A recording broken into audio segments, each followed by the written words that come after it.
Hello, good people. Welcome back to another blessed message with Lady Nye, also known as Minister. Hey, hey, hey, hey, hey, hey. Ow, ow, ow, ow. Ow. Hey, I'm in a very pleasant mood today, per usual. Okay, it's very rare that I have down days or rough days, but today I'm just elated. I'm excited, happy, joy filled, all these words. However, I will say that there have been some things that have disturbed my, how can I put this? It has disturbed my sense of reality. And I've been sharing as led by the Holy Spirit concerning some of the revelations that God has given me, some of the exposure that took place. And again, it just disturbed my reality, my sense of normalcy. Because I'm the type of person that, again, used to wear her heart on her sleeve, accept people for who they are, just assume the best about people, you know, and finding out that, ooh, a lot of people do not have good intentions, nor do they have pure hearts. That is unfortunate. So this message is going to be based on that information that I've just kind of summarized here.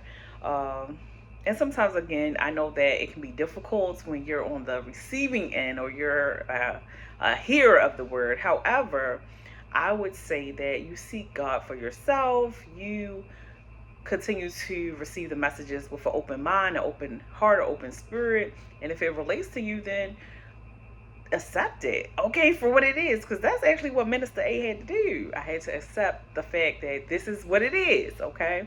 Now that you have the information, you can move forward accordingly and make wise decisions based on the information. So, as I was just pondering through my notes, I was just thinking to myself, what type of soulless people are these? And I think I've said this before. Because I'm the type of person that I would really feel bad about little small things that I did. If I told a fib or I made a mistake, did an error, it would just like bother me, weigh on my conscience. And actually witnessing what others do and how they behave and how they're willing to go the distance to hurt and harm just amazes me. So I'm a saint in comparison. Yeah, I declare that. Because I mean, it's just be little stuff that will happen. I just like, oh my goodness, oh, I can't believe that happened, or I can't believe I made that decision. I'm like literally strategizing ways to do better. Like, this is the type of person I am. But people who have no conscience, they will do things and won't even consider the consequences or how it will actually impact others. That is terrible. Okay? So God told me that the watchers go to hell too. What does that mean? We're going to get into it. The watchers. So I told you that I'm reading the book of Enoch, the books of Enoch actually, because it's like multiple books, but they combined it. So I'm assuming that Enoch was just writing. God was giving him messages. He didn't necessarily title them or piece them all together into a book, but someone came along and said, hey, we want to put all Enoch's writings together. So now here we are, book of Enoch. So he mentions watchers throughout this book. Yeah, the term watchers. Someone who observes, someone who actually perceives information visually. That's what a watcher does, right? So we're going to get into it. But before we do, I just wanted to make 2 corrections to my last video. Now, I tried to post and comment, you know how I do when I make my corrections. However, the devil is mad, so I'm being I'm being sabotaged, y'all. What's new? No, but I'm being what is the words? I don't want to say attack. It's just they're interfering. Satan is interfering with some of the things that God wants me to put forth. So definitely through technology. Oh my goodness, the interference is major. It's major. Like interception here, interception there.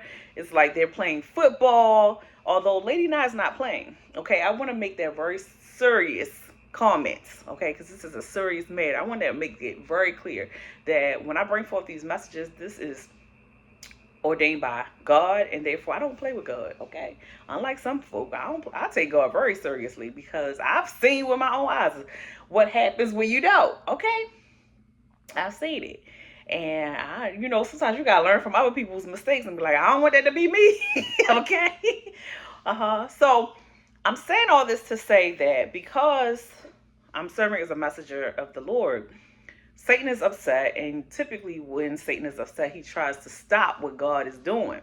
And the only way he can do that is by interfering with God's chosen folk, his prophets, his messengers, and he does that in numerous ways. And we talked about this, but right now, for me, it's been through technology and my ability to broadcast the information. So the other day I mentioned I had to use multiple devices. Like I recorded one video, the sound was just not there. Okay, even though I'm using the same device I've used several times before, all of a sudden the sound quality is just going out, things like that. So just making you aware that I'm not beyond the attacks of Satan. Is just, again, I know that I'm covered and protected by God. Therefore, nothing is going to stop me from doing what God has ordained me to do and prescribed for me to do. Because if I am disobedient, then that actually is a testament to my faith. That means I don't believe, but I do. So I believe that no weapon formed against me shall prosper. Therefore, I'm going to bring forth the message irregardless. So with that being said, I was not able to post the corrections as I typically do in the comments. I'll try again later. However, I'll announce it here. I mentioned in the previous video concerning the movie Poetic Justice, I mentioned some actors. Now, let me tell you this.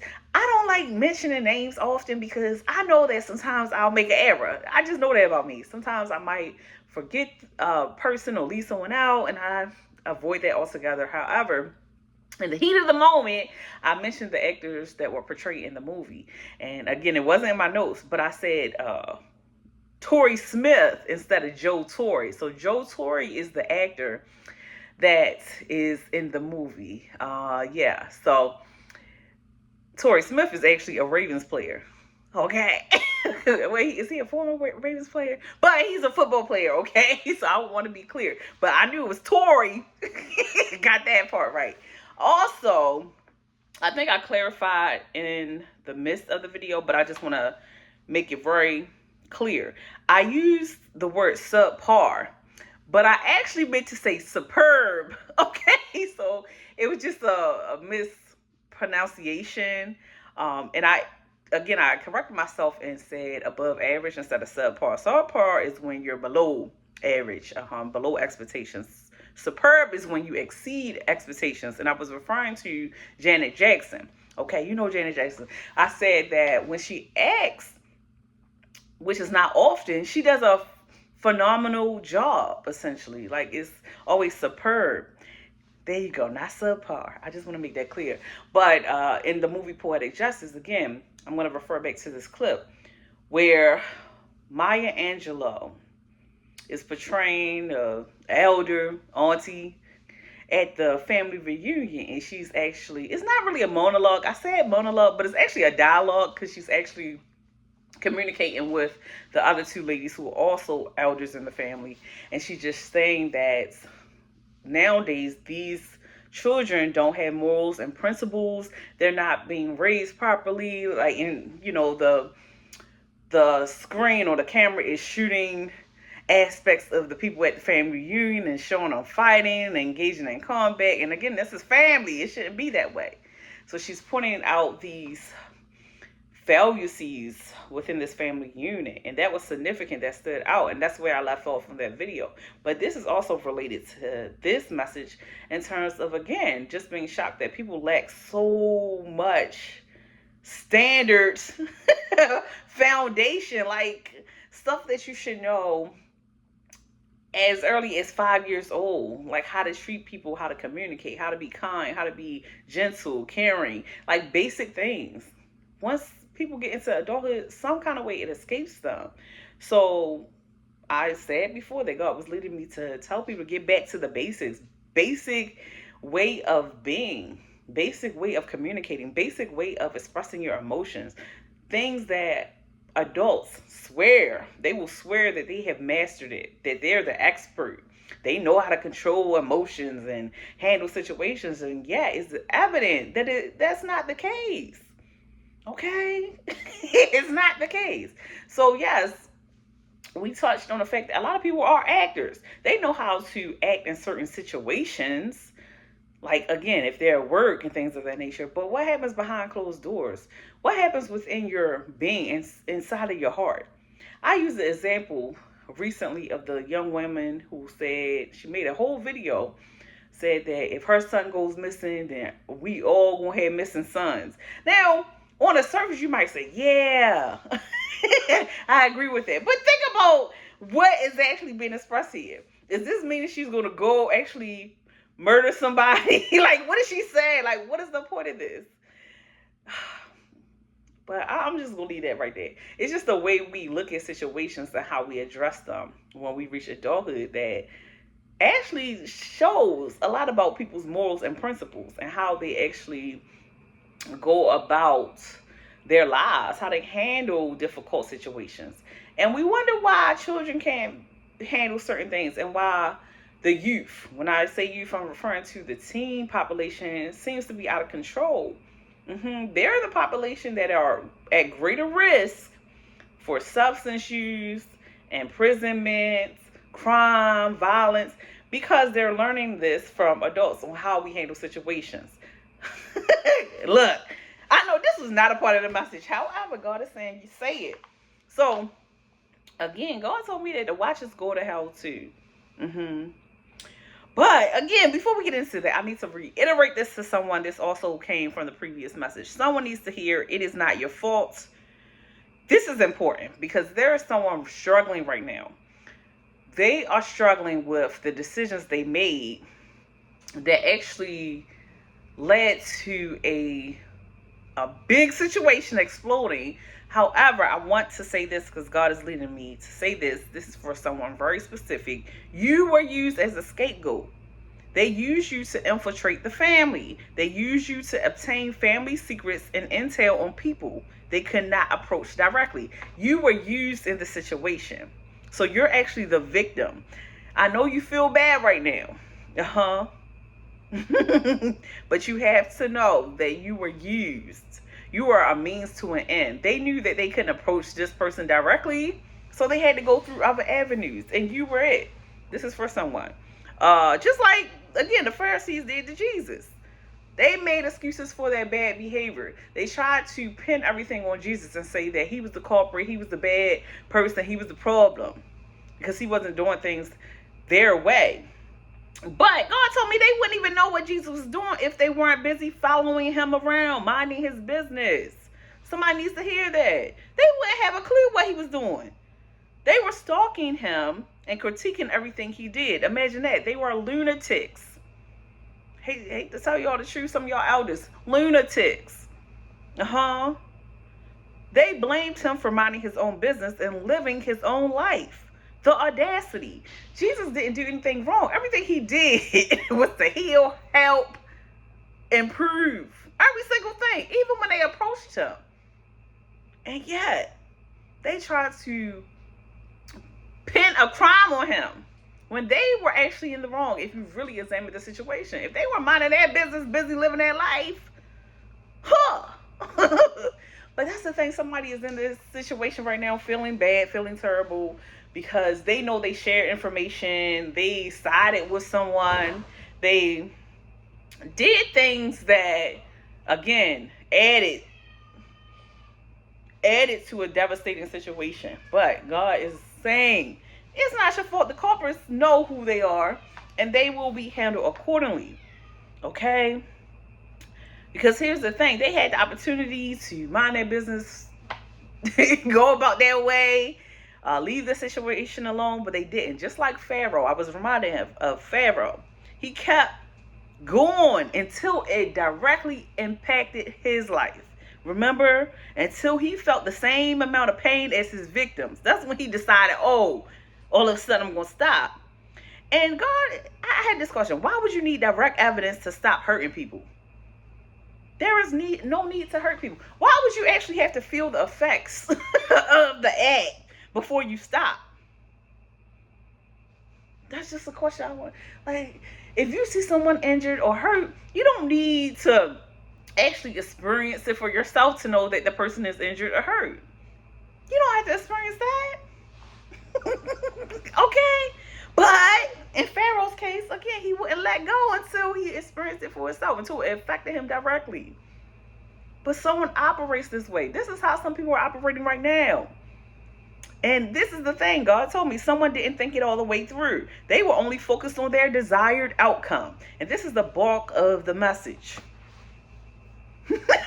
They only focused on what they wanted to happen. They didn't care who was getting hurt. They didn't care who was being affected. They didn't care what it cost. They just wanted their desired outcome. That was their only motive, their only motivation. Just like Pharaoh. Okay? So imagine if you're seeking a certain outcome, and in the process, people are getting hurt. People are losing stuff. People are just being affected in the worst ways possible. But you don't care because you're just like, I want this outcome. And guess what happened? Again, I talked about this previously. It didn't even work out for that. Work out that way, I should say. They didn't even get their desired outcome. Well, in a way they did, because I mentioned this. They got the desired outcome, but it happened to them instead. Like, that's the thing. So, with the message was titled, Great Job, Event Planners, because yeah, you planned the event, these were your ideas, and guess what? It actually works, but it didn't work in your favor. Therefore, it impacted you negatively as well, just like Pharaoh. See the similarities? There's nothing new under the sun. This is just how people operate. But again, once you come to that realization, you start to understand more and you're able to navigate better. So, I was thinking about something. I was thinking about olives. You know, we talk about olive oil, and oftentimes olive oil is mentioned in the instance of anointing our heads in the Bible. That's what they say, anoint your head with oil, but it's often referring to olive oil. But I was thinking about the process of getting oil from olives, and I actually looked it up to see. So it is straining the olive. Now, an olive is about this small. So how many olives does it take to get a jar of oil? A lot. Let's just say that. So I looked at the process, and it, again, is mashing it, and then you're only getting a tiny bit of oil. So it's a long, drawn-out process. But then the significance of anointing, using it to anoint you, meaning that it went through a long, drawn-out process. So this is really sentimental. This is really a symbolic. When I think about what Jesus went through, in order for us to be redeemed, to receive salvation, that long drawn out process. He had to be born, he had to develop, he had to learn, he had to grow up, become a man, only to teach and then be crucified. It was a long drawn out process. Olive oil. Drawn out process. So again, the person who orchestrated certain plans, they didn't think it through. They didn't really see.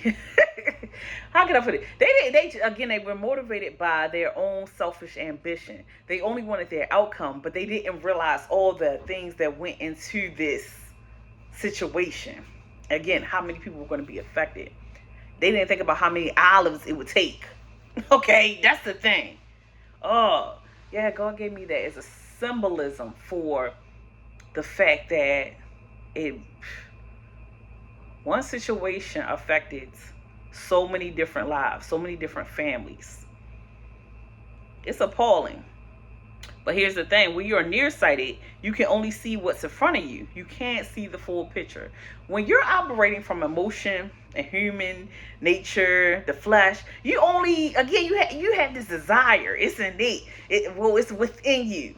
And you just want the outcome, and that's all you focus on. But it's nearsighted. You don't actually fully understand what you're doing, and again, what it's cost. So speaking from a scientific perspective, yeah, I had to go there because, I just finally finished my research project. Research is good when you understand your role as the researcher. So, again, for this person who interfered and intervened in the matter, they operated as if they were God in a sense, because they were trying to make decisions for a certain outcome. So they were actually manipulating and controlling situations to achieve a certain outcome. Keep that in mind. Now, research means you are looking into something. You are trying to gather information. As a researcher, you cannot force outcomes or make the data become what you want it to be. You have to respect the data and report the facts. That's the thing. So researchers are also known as investigators, principal investigators, however you want to refer to them. So again, they have to accept the facts for what they are. As I'm saying, this is how we open the message. I didn't know where we were going with this. So even though sometimes it's disturbing, I don't necessarily like it, I still have to accept the data for what it is. So when we're researchers, we don't go in and say, hey, this is what I want it to be no matter what, and we turn everything to be what we want it to be. That's not how research happens. That's not what it's about. If a researcher does that, they're violating the whole entire idea of research. That's the thing. And we're going to get there. Let's see. So, again, you cannot force outcomes. You have to respect the data. So someone performed an experiment but didn't consider the variables. So researchers can manipulate variables, but usually it's one or two, okay? Variables are things that they might shift to see if things, play out in a different manner. But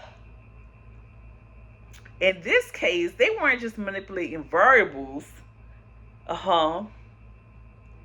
They ignored the actual data and presented falsified data to suit their agenda. That's a failure. See, that's like a no-no in research. Yeah, that's a no-no. You can't just make up stuff. You can't falsify data. You can't ignore the results to make it what you want it to be. This is why when you do experiments, typically you repeat them to ensure that the information is valid. Reliable, meaning that every time you do this experiment, it's going to have the same result. That's the point. That's the facts. So even when I did my research project, I had to repeat it just to ensure that it was accurate. Okay. And it probably could have been repeated multiple more times. That's how you experiment. Okay. But in this case, again, they falsified data and they ignored the facts because they wanted it to be what they wanted to be. So they were serving as a pseudo god. And that destroyed the integrity of the research. Not only that, the biggest problem with the research is that it was unauthorized. So outside of the fact that they falsified data, they ignored the actual data, they never were authorized to complete this research in the first place. What do you mean, Lady Nye? So when you're experimenting with human subjects, I'm educating somebody right now. Okay, you could be a researcher too. But here's the thing, when you experiment with human subjects, including collecting survey data, you not only have to attain consent. What is consent? That means someone has to agree to what you're doing. So even when I distribute my survey, I have to let people know this is what I'm doing. This is what this information will be used for. I told you this before, God showed me divine insight. Somebody actually came, collected information for a different purpose and used it for a totally different purpose. That's fraudulent. You cannot do that in research. That's illegal. So when you attain consent, that means the person knows exactly what they're signing up for, what this information will be used for. But again, in this case, that wasn't the case. They denied the person their right to consent. Okay?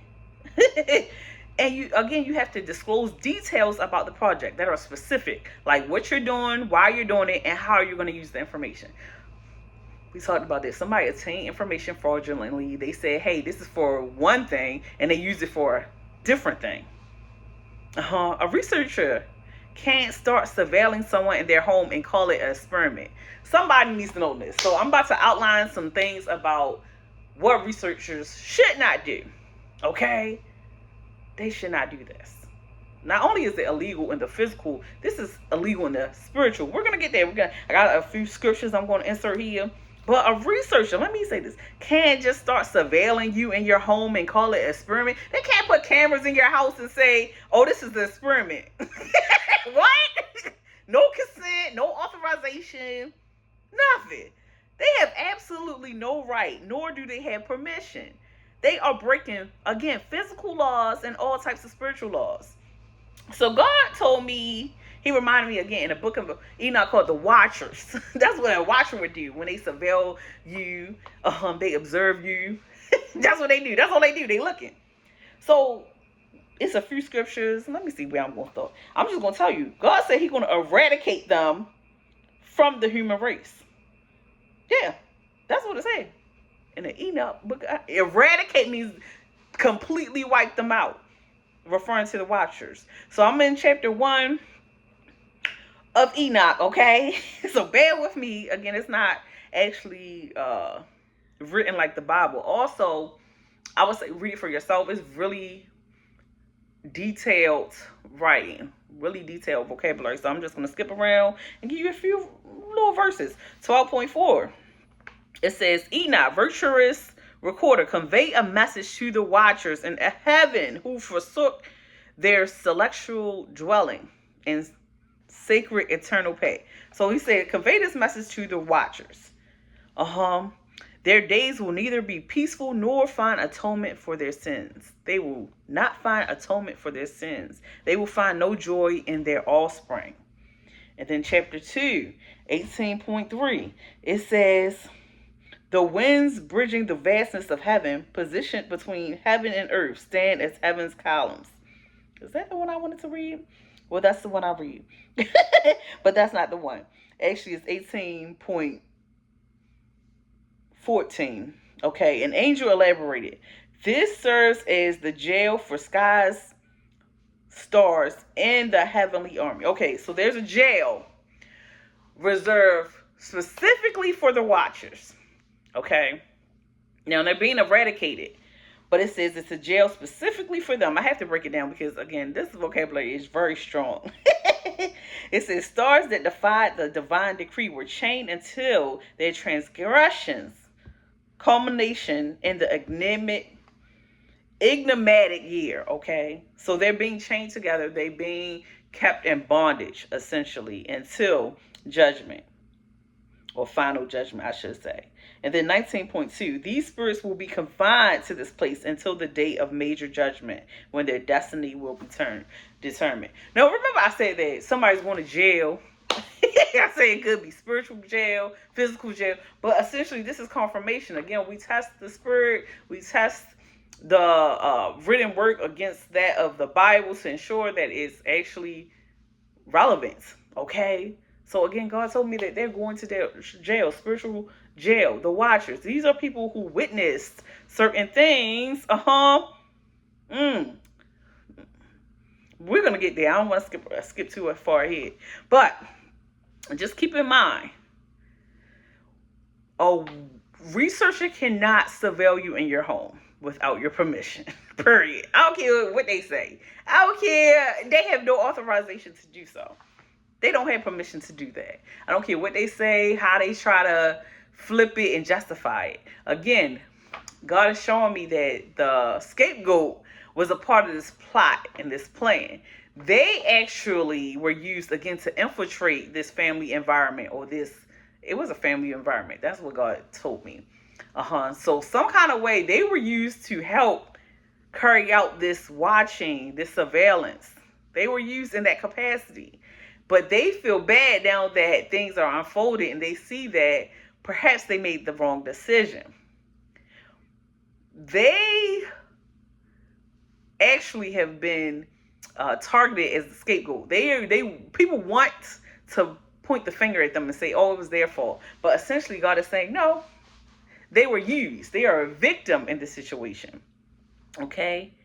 They were used to, set up cameras, get information. That's what I'm receiving. So, again, back to our list of things a researcher cannot do. A researcher cannot just start intercepting your calls and redirecting your mail. Okay? Somebody right now, I'm telling you what God told me. You have been intercepting someone's mail. If I were you, I would stop it.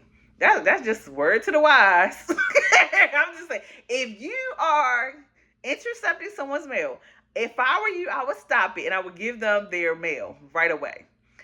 That's just what God is telling me in my spirit. Because God is aware, he's aware, he's on to you. Okay? And you're setting a trap for yourself. If you're intercepting someone's calls, you're minding their business. I'm telling you, if you're interfering with their technology, I would definitely stop it right now. Okay? Now, the last time I said this, I lied to you not. I said, don't do that. God told me to. When I tell you everything that God showed me was going to happen, it did happen. Unfortunately. Okay? So again, if you're serving in the capacity of a watcher, interceptor, agent of Satan, I would definitely stop right now. Okay? That's just what God is showing me. There is someone who, again, I know for a fact they're intercepting emails and they're responding as if there's someone else. God showed me that. Okay? But again, remember a little while ago, I said that someone is building up a RICO case or something against someone. So they're tracking you. They see what you're doing. You're unaware of the fact that people know what you're doing. But this is the message that you might need to hear right now. You might want to stop. Okay? If you're intercepting emails, phone calls, mail, like, first of all, that's illegal. Like, these people are ridiculous in the fact that they're not understanding that this is illegal by the law. But it's also illegal in the spirit. And because God is aware of it, what I said before, it went to the higher courts. This is surpassing what a human can do to you. What did I just say? He's going to eradicate this population from the human race, including all their children. Okay, so again, you cannot start intercepting people's calls, emails, or redirecting their mail. Let me say it again. I want to make it clear. You cannot intercept someone's calls, redirect their mail, or intercept their emails. You cannot respond as if you're someone else. If they're sending an email to a specific individual, this is illegal. This is not an experiment. This is infringement on a person's rights. A researcher does not withhold food from a child. A researcher does not withhold food from a child. Somebody needs to hear it. A researcher does not withhold food from a child to see how they will react. That is cruelty.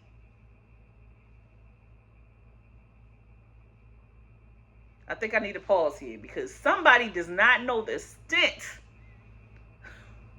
of their cruelty, of their wickedness. They do not realize that God is going to hold them accountable.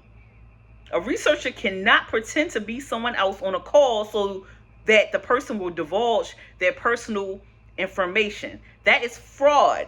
Failing to disclose your identity and purpose is fraud. I just say that as a researcher, you have to disclose what you're there for.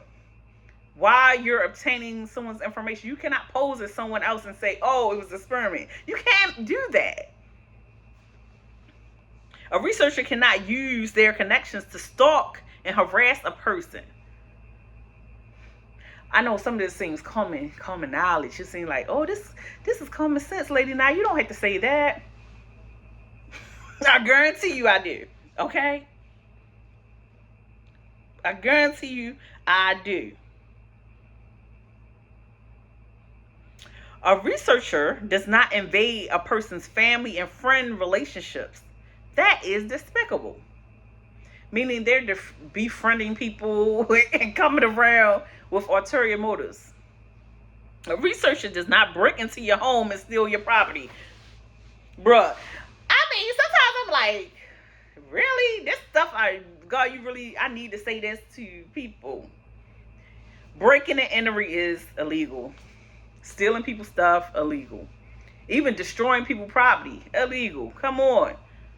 If you don't have how can I put it? If a person has not given you permission to enter their dwelling, you do not have permission to enter the dwelling. Okay?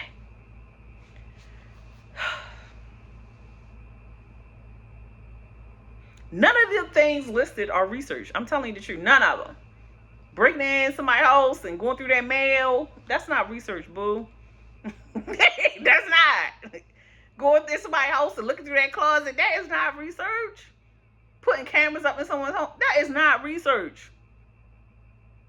It's actually the exact opposite of what research is, scientifically speaking. A researcher has morals and follows principles. A researcher wants to learn and understand. They don't want to hurt. Rather, they want to help others.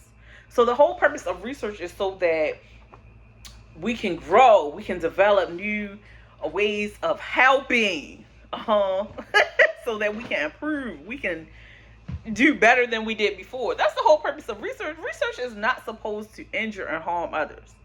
I don't know why I gotta say this. There are legally binding, constitutions to research. And the reasons why, I mentioned before, I said Tuskegee Airmen, but it was the Tuskegee experiments that took place. One of the outcomes of that research was the fact that you had to basically gather consent, you had to be realistic, and you had to present a cure so that people wouldn't be injured or harmed. So what they did was infect these men with syphilis without a cure. But this is the type of things that's still taking place now. I'm not sure the exact year when that happened. I can't recall. But all the years a year later, we still here talking about the same stuff. And this is the realization that human nature can be cruel, wicked, evil when it's manipulated by Satan. All these years later, they infected these people with this disease knowing that it was deadly, didn't provide the cure, and said, oh, we just experimented. This is, again, what type of soulless people is this? But these are the same people that's operating now. They doing things that it don't even make sense. It's harmful. It's not helpful. It's actually delusional to believe that infecting people, hurting people, ruining people's families and their lives is an acceptable way to experiment. Again, by any means necessary to get the results that they desire. Somebody specifically said that if they did a certain thing, the person would go crazy, lose their mind. That's what I received in my spirit. So that was the whole purpose of their experiment. However, hate to tell somebody the truth, it didn't work out in their favor, because guess what? It backfired on them, on the people who actually intended to complete this experiment. It actually hurt them in the worst ways possible. Okay. So researchers are not out there just doing things to get a certain result. They're out there really trying to understand how things function and how we can, again, improve upon that.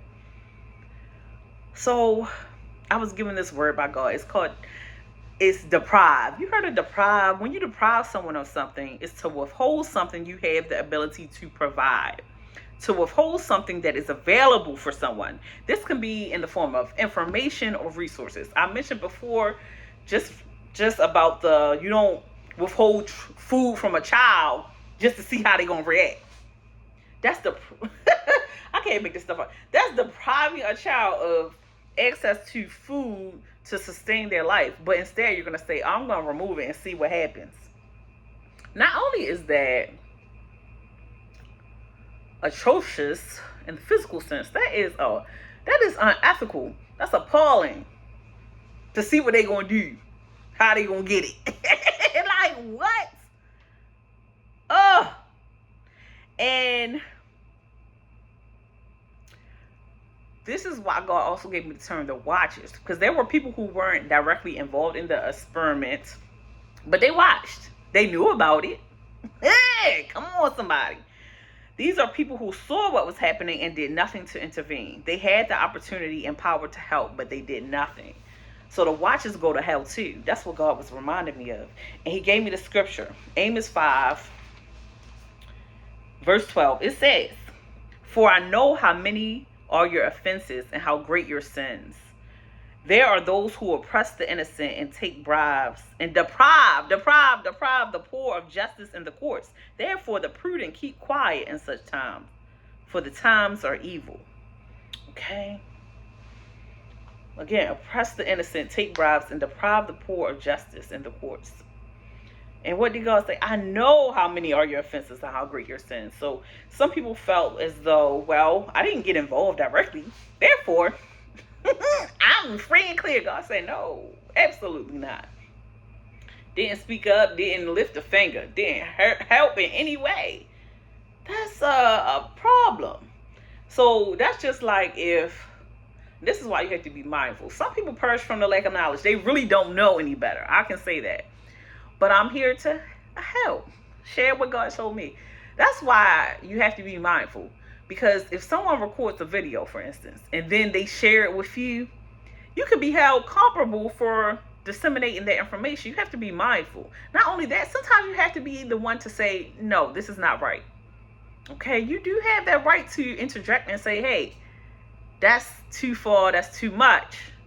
That's not right. That's unethical. That goes against my morals. That's not godly behavior, especially in a Christian setting.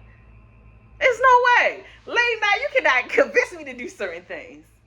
Now, I could say I wasn't always aware. I tell you the truth all the time. I was out there in my own little world, free spirit. I wasn't always aware. However, there were certain things I'm not crossing that boundary. Okay? But this is just serving as a reminder. God is aware. Actually, let me read verse 11 of this Amos 5. Actually, let's start at verse 10. There are those who hate the one who upholds justice in court and detest the one who tells the truth. You levy a straw tax on the poor and impose a tax on their grain. Therefore, though you have built stone mansions, you will not live in them. Though you have planted lush vineyards, you will not drink their wine. For I know how many are your offenses and how great your sins. There are people, again, who thought they had connections, they had money, they had the respect of the public, they had all these things. So they thought that was going to keep them, protect them. God is in charge. Somebody has to know that right now. You cannot do things and say, oh, we were just playing. We just experimenting. We just seeing what was going to happen. Okay, you about to see what's about to happen. That's what God told me. So continue to sit pretty and walk heavy. Talk to you real soon. Take care.